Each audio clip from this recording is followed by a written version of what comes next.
Aleluia, glória a Deus, a graça e a paz de Cristo, nosso Senhor, possa estar reinando em nossos corações, nesta noite especial que celebraremos a ceia do Senhor. Que você possa ser ministrado essa noite de forma especial. A ceia é uma das celebrações mais importantes da vida cristã, porque foi uma ordenança do Senhor. E nela nós fazemos menção da cruz do Calvário, e nós fazemos menção das nossas vidas, e nós fazemos menção da ceia que celebraremos com o Senhor na eternidade. Então nós precisamos nessa noite estar com um coração sensível à voz do Senhor. Tem uma palavra de Deus para a sua vida nesta noite, e nós precisamos meditar nela. Nós vivemos um tempo muito especial, muito especial. Provavelmente a grande maioria dos irmãos não passou por nenhuma situação onde fosse tão evidente a manifestação de Deus, do derramar da ira de Deus sobre todas as nações, nos levando a refletir e nos trazendo de volta a um princípio de igreja, de casa em casa, compartilhando, próximo da família, compartilhando com os nossos filhos, compartilhando com nossos irmãos. E nós precisamos atentar naquilo que Deus quer falar conosco durante esses dias. O que na promessa de Deus está nas promessas de Deus que estão se cumprindo em nossas vidas durante esse período que nós estamos aí separados em corpo, né? Separados em corpo, mas unidos em espírito. Isso é uma fala do apóstolo Paulo no 1 Coríntios capítulo 5, verso 3, diz: olha, mesmo estando distante em corpo, próximo, estou junto com vocês em espírito.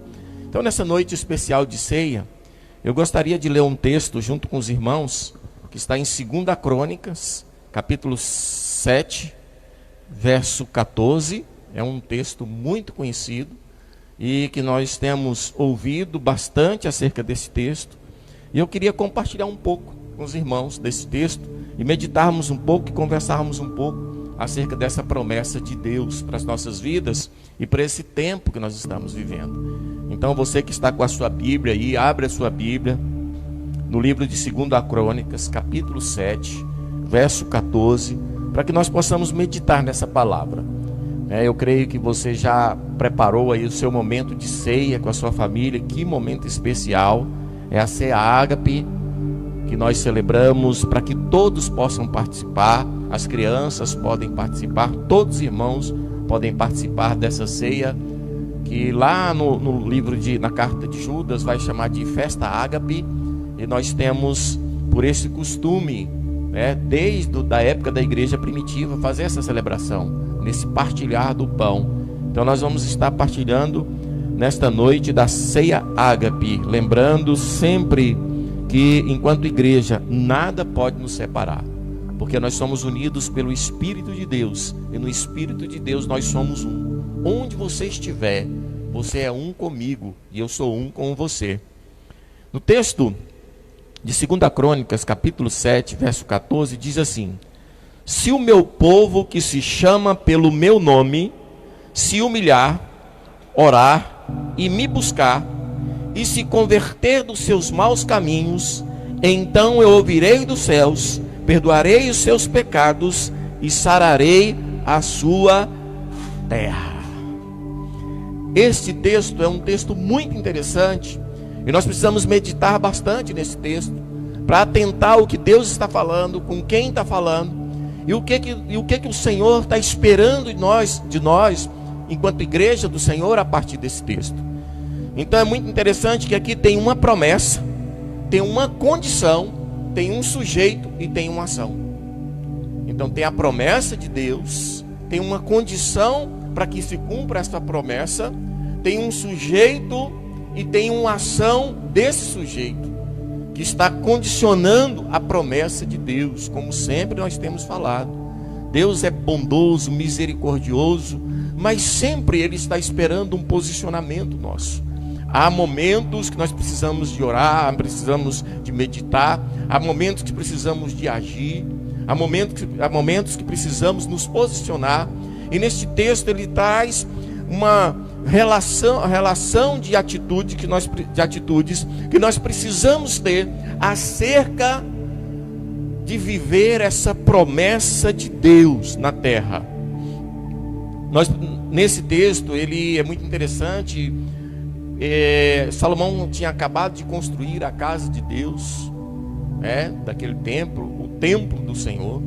E ali Deus faz uma promessa para Salomão, que não era embora era uma promessa que estava correlacionada àquele local de oração, mas aquele local tinha um símbolo, porque ele era templo, ali era o templo do Senhor, que hoje, nos nossos dias, conforme o apóstolo Paulo vai falar em 1 Coríntios capítulo 6, a partir do verso 17, hoje esse templo do Espírito Santo, esse templo de Deus somos nós, até porque o Espírito de Deus se une ao nosso espírito, e nós somos um com Ele, e Ele faz morada, porque era uma promessa de Cristo, Ele fazer morada em nossas vidas, morada em nós. Nós não nos deixaria órfãos, mas moraria dentro de nós. E nós vemos o cumprimento dessa promessa. Então tudo que se aplicava ali ao templo, cada um dos utensílios daquele templo apontava para algo lá na frente, mostrava, identificava Jesus e identificava aquele que um dia o Senhor poderia fazer morada. Mas nesse texto ele é muito interessante, porque ele começa dizendo: olha, se o meu povo, que se chama pelo meu nome. Então é interessante que ele começa dizendo se essa conjunção ela está apontando para um resultado condicionado a uma ação do sujeito. Se, quando ele colocou esse se, ele condicionou a algo, a que o texto vai relatar sobre tudo isso. Então, primeiro ponto que nós aprendemos aqui nesse texto é que o Senhor condicionou essa promessa de perdoar os pecados e sarar a nossa terra, condicionada a um posicionamento meu, condicionado a um posicionamento seu, condicionado a um posicionamento nosso. Então a promessa de Deus nesse texto, eu quero começar do final do texto, que vai dizer: olha, perdoarei os seus pecados, então eu ouvirei dos céus, perdoarei os seus pecados e sararei a sua terra. Eu me lembro quando há alguns anos, acho que uns 6 anos atrás, eu trabalhava na área agrícola e dava assistência em lavouras de soja. E um dia nós fomos olhar uma lavoura de soja e tinha uma mancha muito grande de plantas, bastante plantas morrendo. E aí eu estava com um rapaz recém saído do curso de agronomia, e eu mostrei para ele aquela mancha das plantas que não iriam produzir nada.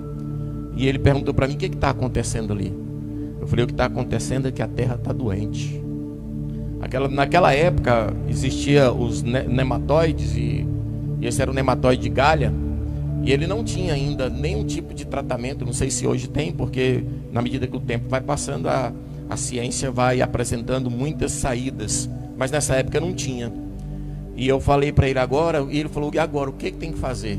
Eu falei: tem que descansar essa terra. Você tem que trabalhar uma outra cultura nessa terra. Você tem que trabalhar de um outro jeito nessa terra. Se você voltar a plantar a mesma cultivar, a mesma cultura neste lugar, certamente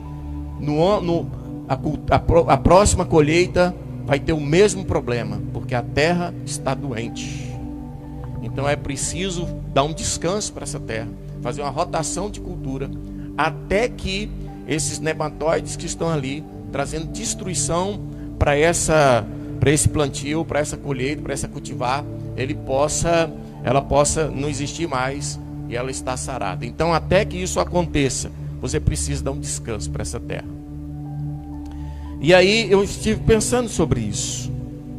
Quando a Bíblia fala aqui que a terra, sararei a sua terra, a terra está doente. E a doença é consequência do pecado. A doença que assola é consequência do pecado.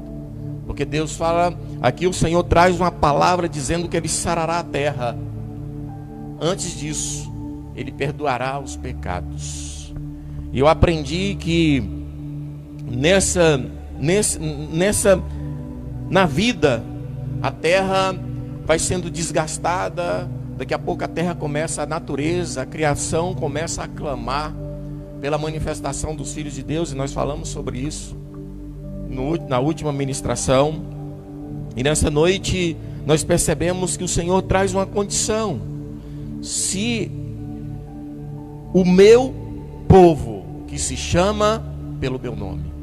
E aí nós entramos já num segundo ponto importante.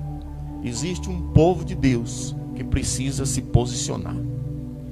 Queridos, às vezes nós ficamos procurando culpados. Nós buscamos culpados dentro da política. Nós buscamos culpados entre as pessoas, entre os japoneses. Nós buscamos culpado dentro de uma metodologia de ensino. Nós buscamos culpado dentro de um sistema de governo. E nós passamos o tempo todo trabalhando em cima disso. Que é esse jeito, é esse partido, é esse político, é esse governante, é aquele governante. Mas aqui a Bíblia chama uma posição dos homens, do povo de Deus. Em que momento nós, como povo, todos nós, como povo de Deus, vamos tomar uma posição diante de todas estas mazelas que nós estamos vivendo?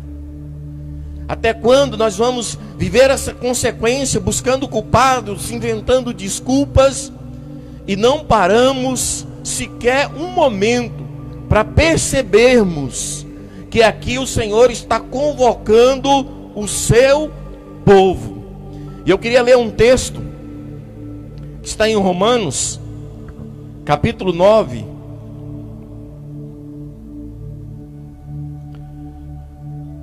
verso 25, diz assim, olha: assim como também dizem Oséias, chamei povo meu o que não era meu povo, e amada a que não era amada. E no lugar em que lhes disse, vós não sois meu povo, ali mesmo serão chamados filhos de Deus. Que coisa fascinante. Havia uma promessa que aquele que não era povo, que não era chamado de povo de Deus, que era chamado de gentios, agora o Senhor chamava de meu povo. Agora o Senhor chamava de minha amada. E agora o Senhor nos chama de filhos de Deus.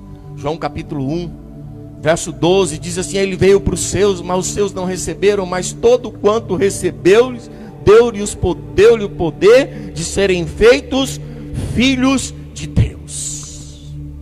E aqui nessa palavra, o Senhor está nos dizendo que o seu povo são aqueles que Ele agora chama de filhos de Deus. Então, se você e eu nos consideramos filhos de Deus, nós precisamos tomar uma posição como povo de Deus e parar de buscar culpados e nos posicionarmos e fazermos uma autoavaliação daquilo que nós precisamos mudar como povo de Deus. A gente vê uma história interessante, que é a história de Ezequias, muito interessante, relatada tanto no Segundo a Reis, como relata em Crônicas, relata também em Isaías, de um homem que estava condenado à morte. E Deus chama Ezequias e fala: olha, Ezequias, eu quero que você coloque em ordem a sua casa, porque certamente você vai morrer. E ele ora ao Senhor.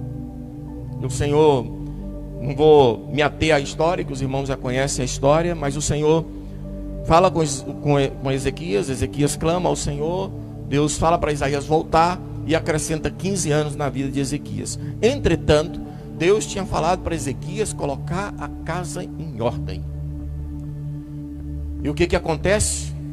Ezequias não dá ouvido à palavra de Deus, não dá ouvido à palavra do Senhor. Nasce o menino Manassés, e esse menino, quando ele substitui o seu pai como rei, ele faz tudo diferente do seu pai. Ele se dedica à idolatria, ele coloca os postes ídolos na casa de Deus, ele começa a adorar outros deuses, ele desvaloriza a casa de Deus, ele dá pouca importância naquilo que era espiritual e dava muita importância naquilo que poderia chamar a atenção, naquilo que ele poderia, para que as outras pessoas reconhecessem o seu reinado.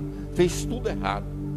Por causa disso, veio uma condenação sobre Israel, e o povo foi levado cativo para a Babilônia. O útero onde nasceu o cativeiro da Babilônia foi dentro da casa de Ezequias. E o Senhor tinha chamado Ezequias e falado: Ezequias, coloque em ordem a sua casa. E às vezes nós estamos na mesma condição. Deus tem falado conosco, Deus tem nos chamado a atenção, Deus tem nos chamado de filhos, Deus tem nos chamado do seu povo, e tem nos chamado a responsabilidade de tomar uma posição. Mas nós queremos sempre apontar para o outro e buscar um culpado, e esquece que esse culpado, muitas vezes, aliás, na maioria das vezes, é o próprio povo de Deus. A Babilônia não fez nada. A Babilônia, ela conquistou Israel, não foi porque ela fez algo de bom, ou porque ela fez algo de errado, mas porque havia uma profecia acerca da casa de Israel, do povo de Israel. E o povo foi levado cativo para a Babilônia. Enquanto o Senhor tinha chamado aquele rei e falado para ele: olha, toma uma posição, cuida da sua casa, organiza a sua casa. O Senhor tem nos chamado nesses últimos tempos para nós voltarmos para dentro da nossa casa e organizarmos primeiro a nossa casa. O apóstolo Paulo, escrevendo a Timóteo, ele vai dizer: olha, aquele que não cuida dos seus é pior do que o incrédulo. Então nós aprendemos que a igreja é uma instituição onde nós precisamos ser reconhecidos por ela, e a cada dia nós investimos mais nessa instituição, a ponto de a gente às vezes olhar e perceber que as famílias estão ficando esquecidas, porque a instituição tomou um lugar em nossas vidas primordial, de primazia, e nós perdemos a oportunidade de sermos uma bênção primeiro em nossos lares, primeiro na vida daqueles que o Senhor preparou para que nós fizéssemos uma caminhada de uma vida inteira juntos. Nós esquecemos disso. E aí, quando a terra começa a clamar, quando é derramado sobre a terra, nós começamos a buscar alguns culpados. Nós começamos a apontar para a nação, buscando a nação que é culpada, ou pelo sistema de governo que é culpado, e colocamos a culpa na Babilônia, e colocamos a culpa nos outros sistemas de governo, e começamos a discutir entre nós. Nós estamos vendo um momento muito difícil, porque era o momento de estarmos todos clamando ao Senhor, nos arrependendo e mudando e posicionando em atitude. Nós estamos vendo as discussões, as divisões no meio do povo de Deus. A gente vai ver que depois de Salomão, o reino de Israel foi dividido por causa de posicionamentos errados do próprio Salomão. E nós estamos fragmentando aquele que nós dizemos, nós falamos por aí que somos um povo de Deus, somos geração eleita, povo escolhido de Deus. Mas apareceu um problema, e agora o problema está instalado, e nós precisamos orar, nós precisamos nos arrepender, mas nós achamos muito melhor procurar um culpado, procurar a nação que é culpada disso, repreender os demônios que são culpados por isso, repreender as doenças a doença que está causando tudo isso. Será? Será? Porque aqui o Senhor nos chama a atenção dizendo, olha, se eu, no capítulo 13, aliás, no verso 13, no finalzinho, a última parte, diz assim, se eu enviar peste entre meu povo, quem enviar? Deus. Por que Deus enviaria uma peste no povo? Lá na frente a gente vai entender. Porque o meu povo tem pecado contra mim. O meu povo tem me abandonado. O meu povo tem feito negócios. Tem feito do púlpito um balcão de negócios. Os nossos ministros têm virado verdadeiros comerciantes. E o evangelho virou um produto para agradar as pessoas, para que as pessoas possam conquistar os seus sonhos, os seus projetos. Nós fizemos tudo isso em nossas igrejas. E agora o Senhor está dizendo para mim e para você, basta. Basta. Nesse dia de ceia nós precisamos refletir sobre isso. Porque o Senhor está falando comigo e com você. Basta. Mas se o meu povo, que se chama pelo meu nome, a Bíblia diz em Colossenses capítulo 3, verso 17, tudo o que fizerdes em ação ou em palavras, fazei em nome do Senhor. O que ele está dizendo aqui? As minhas palavras e as minhas ações têm que falar daquele do qual eu sirvo.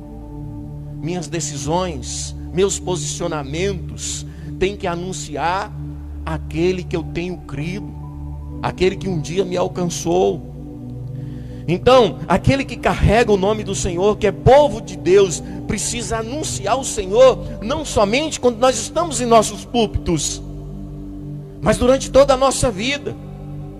A Bíblia vai contar a história de um homem chamado Nicodemos, no capítulo 3 do Evangelho de João, que ele foi ali ter um encontro com Jesus às escondidas, porque a religião não permitia ele adorar Jesus de forma abertamente, servir Jesus de forma abertamente. Então ele vai nas caladas e começa a falar e engrandecer o Senhor, mas nas caladas, nas escondidas.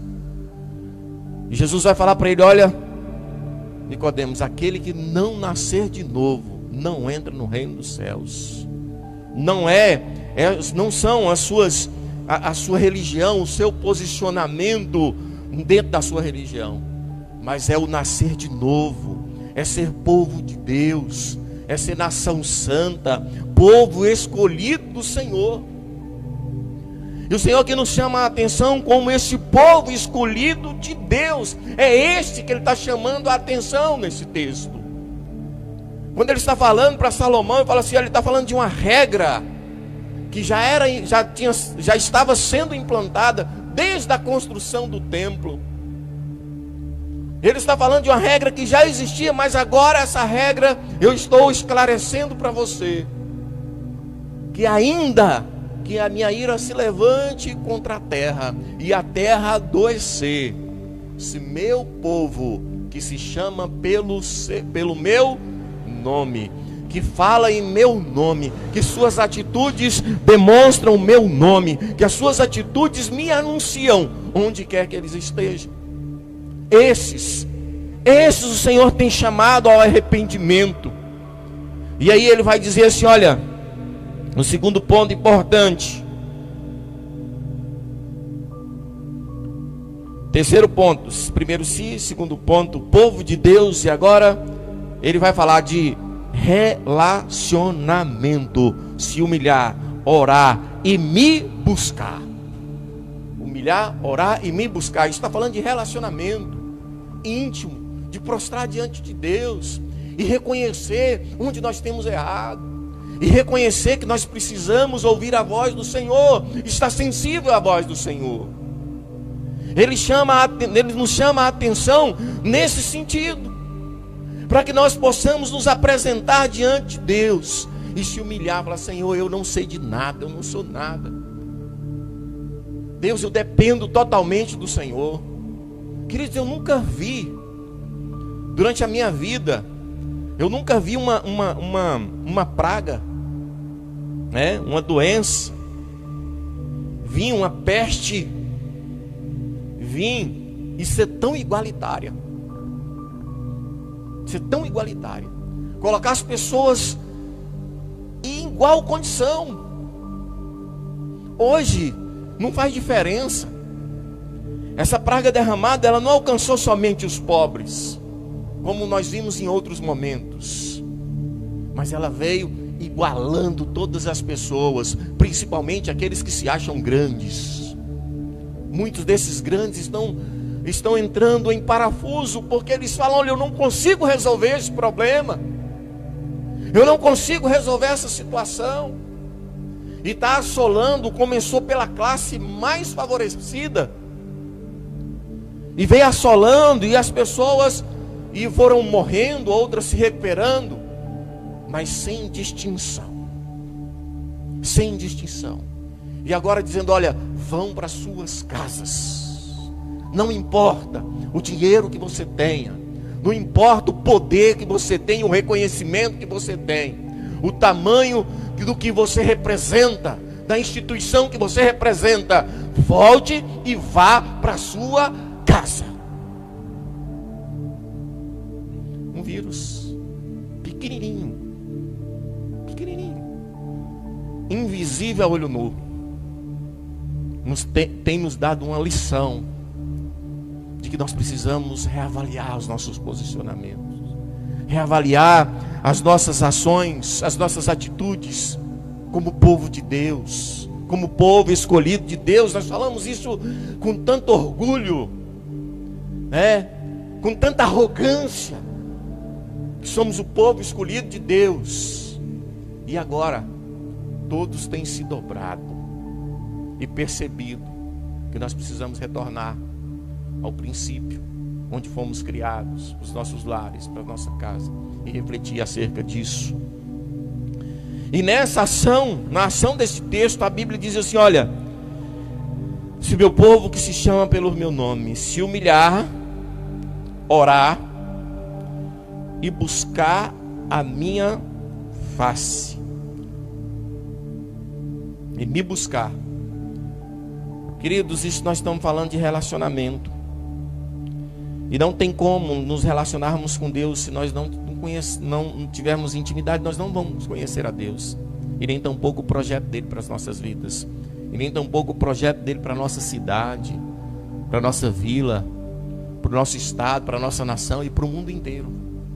Porque nós estamos tão enraigados com o nosso projeto, que nós começamos a achar que o nosso projeto é projeto de Deus. E Deus tem nos dado a oportunidade de refletirmos sobre tudo isso, refletirmos sobre tudo isso que está acontecendo. E nós só conseguimos refletir sobre isso se nós desenvolvermos um relacionamento com Deus, um relacionamento com a sua palavra, um relacionamento na oração, estar atentos, com os ouvidos abertos à voz do Senhor, parar de procurar culpados, parar de dar desculpas, parar de debater sobre isso, querer saber sobre tudo. Parar com isso. Aqui não está falando, vai lá, debate com não sei quem, defende a ideia X, defende a ideia Y. É isso que o texto está dizendo? Não. O texto está dizendo que nós precisamos nos humilhar, orar e buscar o Senhor. Relacionamento com Deus, relacionamento com o Senhor. O que nós precisamos aprender diante dessa tempestade que assolou a humanidade? O que de pedagógico que existe neste deserto que nós estamos passando?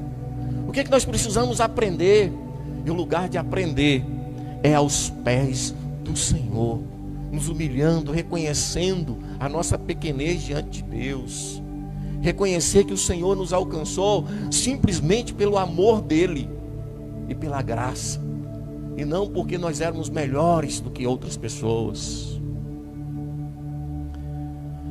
E o último ponto para chegar na promessa que está condicionando a promessa do Senhor: converter dos seus maus caminhos. A conversão ela fala de transformação, de mudança de direção. Queridos, esse período vai passar. Algumas pessoas vão ficar por esse deserto, mas nós precisamos começar a pensar sobre isso. Nós estamos dispostos a se converter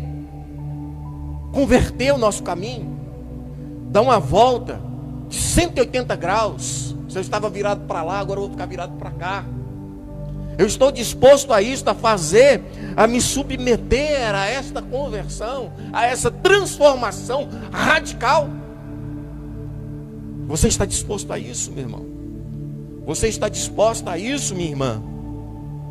Porque o Senhor condiciona aqui: se meu povo que se chama pelo meu nome se humilhar, orar, me buscar, relacionar comigo, mas mais do que isso, se converter dos seus maus caminhos.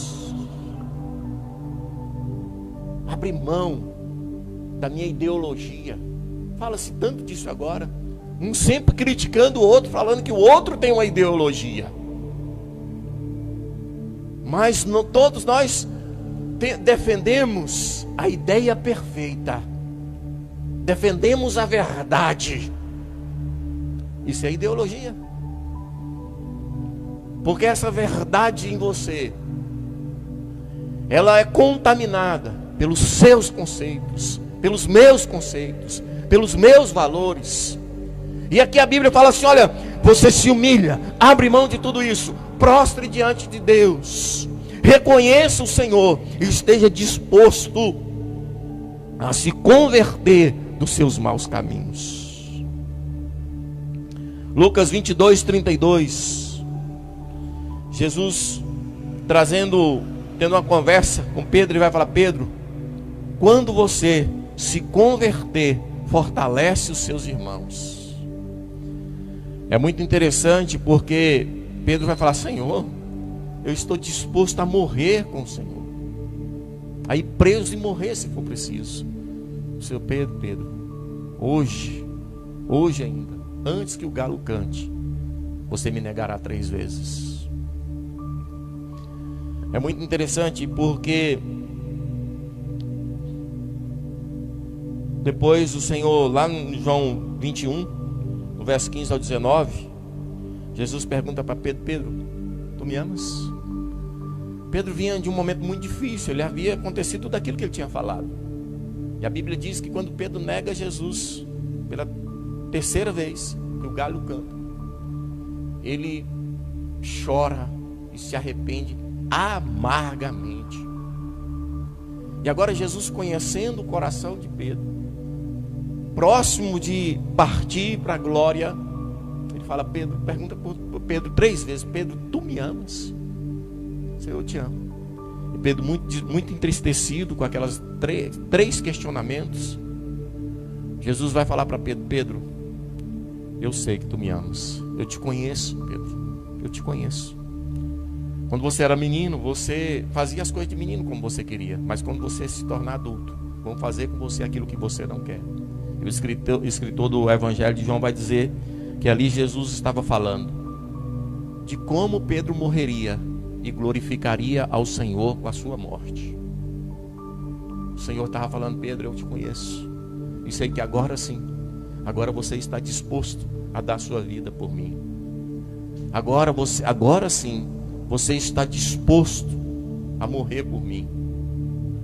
Eu sei até, Pedro, como que você vai morrer.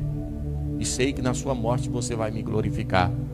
Quando Pedro achou que ele não negaria nunca Jesus, que ele estava disposto a ir até a morte, Jesus falou: ainda hoje você vai me negar 3 vezes.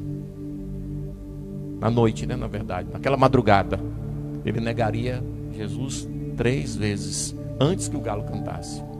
E assim foi, e assim aconteceu. Mas quando Pedro se achou insuficiente, quando ele se achou que ele era uma decepção, Jesus agora olha para ele e fala: Pedro, eu sei até como você vai morrer e vai glorificar o meu nome com a sua morte. Sabe, queridos, o grande problema de nossas vidas é porque nós achamos muitas vezes que somos autossuficientes, que a nossa formação, os meus conceitos, os meus aprendizados, as minhas experiências me tornam alguém quase que perfeito. Alguém que olha para si mesmo e diz assim: olha, eu sou 100% certo. É muito estranho isso para aquele que se diz servo do Altíssimo, aquele que está disposto a dar sua vida para o Senhor. A gente vai perceber que nessa ação de Pedro não foi assim. Então, a gente vê que Pedro, de fato, nesse momento, ele se converteu. E quando ele vai para o templo, na primeira pregação de Pedro, 3.000 pessoas se dobraram ao Evangelho. Segunda pregação, 5.000 pessoas se dobraram ao Evangelho. Nós precisamos rever, queridos, onde nós temos errado, o que nós precisamos fazer, que o Senhor virá e sarará a nossa terra. Tem uma promessa para o povo de Deus e essa promessa não vai mudar. Essa promessa é que nós herdaremos com o Senhor, na eternidade, um lugar especial que o Senhor tem preparado para mim e para você.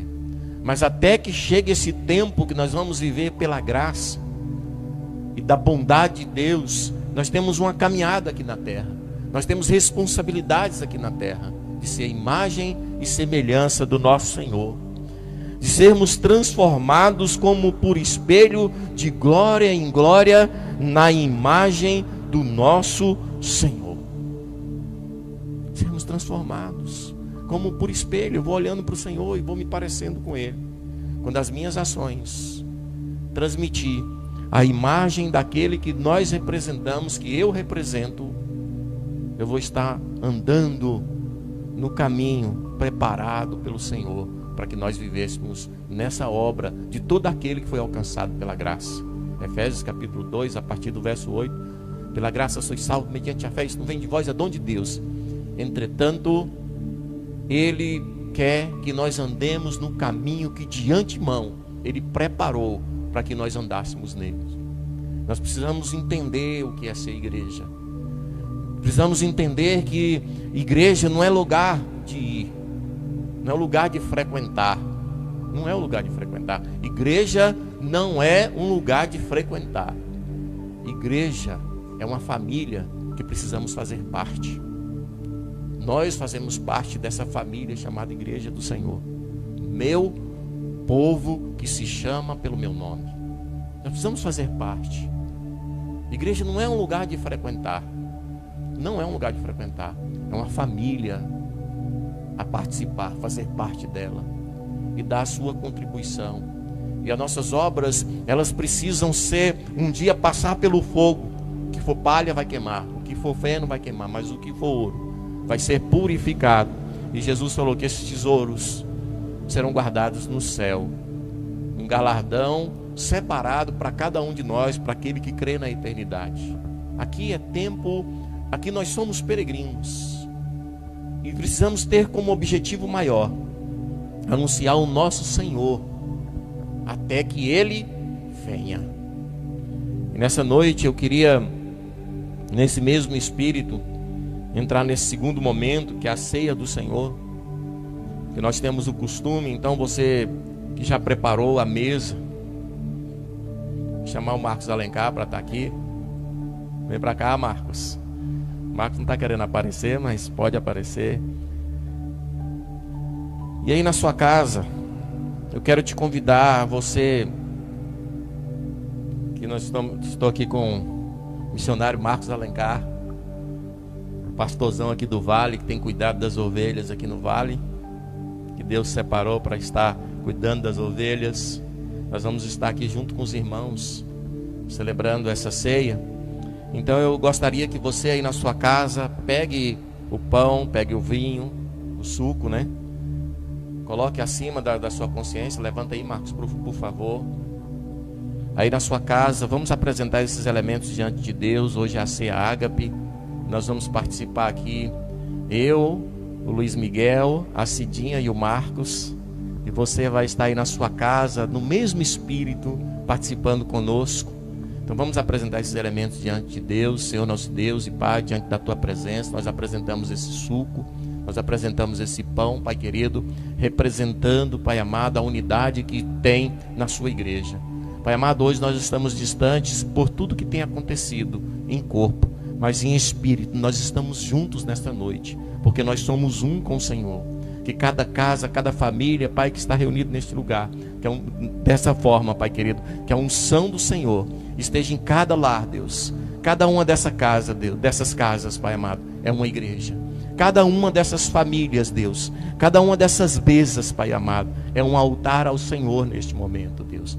Por isso, Pai, em nome de Jesus, que a nuvem do Senhor esteja sobre cada casa, sobre cada família, Pai, derramando da Tua presença, Deus, e que cada um neste momento possa ser ministrado de forma especial.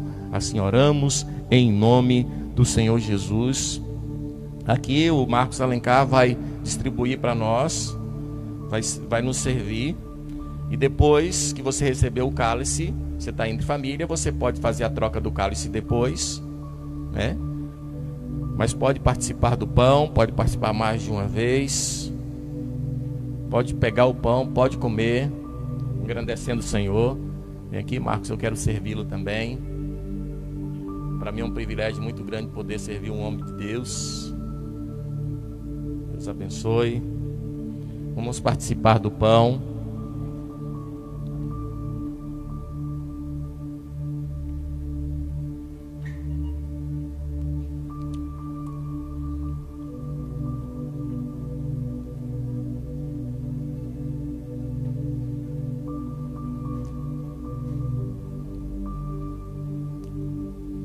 Glória a Deus. Aleluia, Pai, nós te louvamos. Nós te louvamos neste lugar, Deus, porque a Tua presença, Deus, neste lugar é real. Deus, que cada família nesse momento seja ministrada pela Tua presença. Vem para cá, Cidinha, vem para cá, Miguel. Nesse espírito de uma família da qual você faz parte. Como eu disse, a família, a igreja, não é um lugar de se frequentar. Igreja é uma família a fazer parte. Você faz parte dessa família. E nós temos até um lema de uma igreja, uma família. Então, nesse mesmo espírito aí na sua casa, com a sua família, nessa unidade familiar, faça a troca do cálice, faça a declaração de amor para o seu irmão, de uma igreja, uma família, uma igreja, uma família, uma igreja, uma família, Cidinha. Uma igreja, uma família. Eu quero que você sinta que nós estamos aí trocando o cálice com você. Sinta a presença de Deus aí.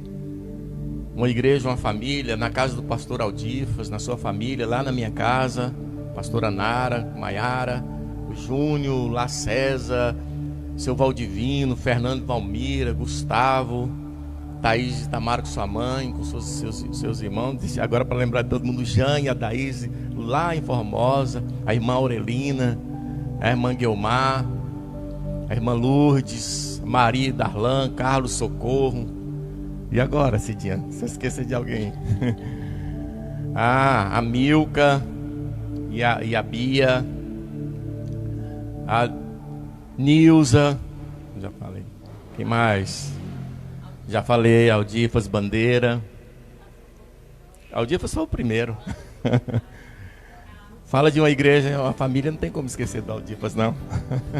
Carlos, já falei. Quem tá faltando? Os irmãos, assim, a gente é bem falho, né? Às vezes a gente não lembra de todos assim, no momento. Mas todos os irmãos, sintam-se abraçados.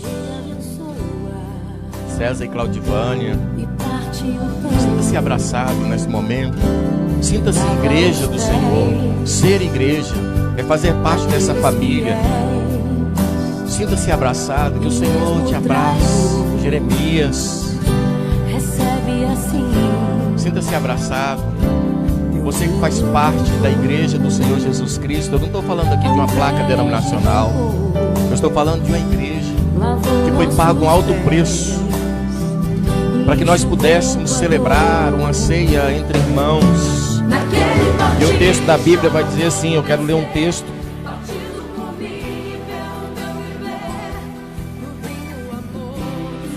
capítulo 10, no verso 16 diz assim: porventura o cálice da bênção que abençoamos não é a comunhão do sangue de Cristo? E o pão que partimos não é a comunhão do corpo de Cristo?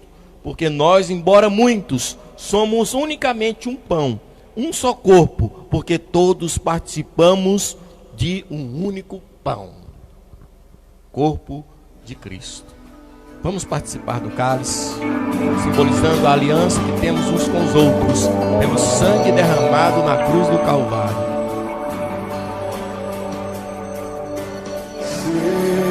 Aleluia, Pai, nós te louvamos. Pai, nós te louvamos, a tua igreja te louva, Pai. A tua igreja espalhada por toda a terra, Pai querido. Te louva, Pai amado, nesta noite, Pai amado, onde nós estamos aqui celebrando a ceia do Senhor. Pai, em nome de Jesus, visita cada família, Espírito Santo, que a sua nuvem agora esteja sobre cada casa, sobre cada lar, sobre cada família, em nome de Jesus. Derrame da tua unção, impacte com a tua presença, ministra com a tua presença, Pai. Senhor, em nome de Jesus. Pai querido, visita o Gustavo, a Rutiele lá, Deus. Está ali, Pai amado, celebrando esse momento, Deus, em nome de Jesus. Que cada um dos irmãos citados e os não citados, Pai, em nome de Jesus.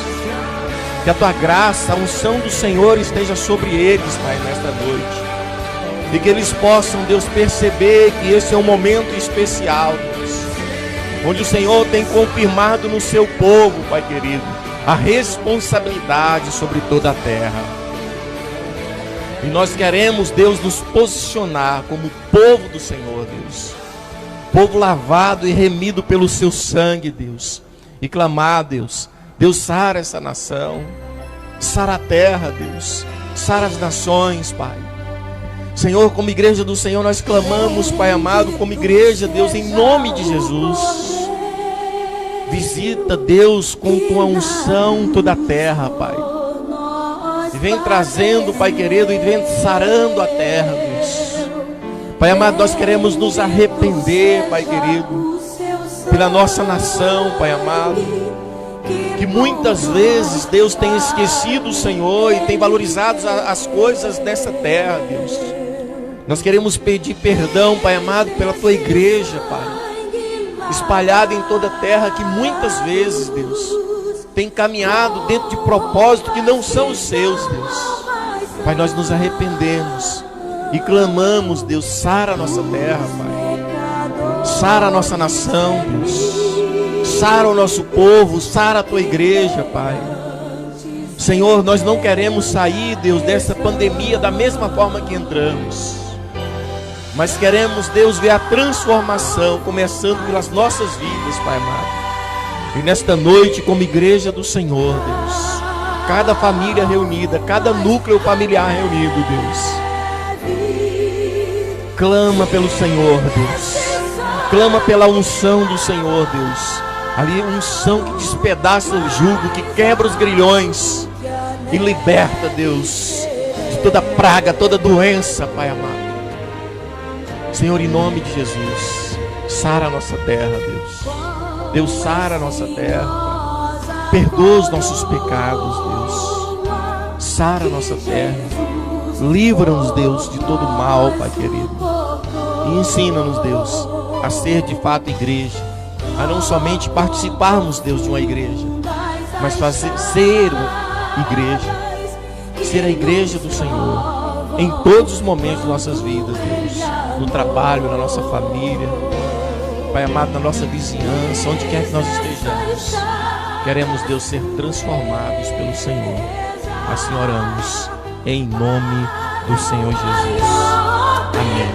E graças a Deus. Que a graça do Senhor possa estar sobre as nossas vidas. Que essa palavra ministrada possa encontrar lugar no seu coração. Que essa palavra ministrada possa te levar a refletir sobre suas ações, sobre suas atitudes. Que nos leve a refletir sobre as nossas ações, sobre as nossas atitudes, como igreja do Senhor, como povo de Deus.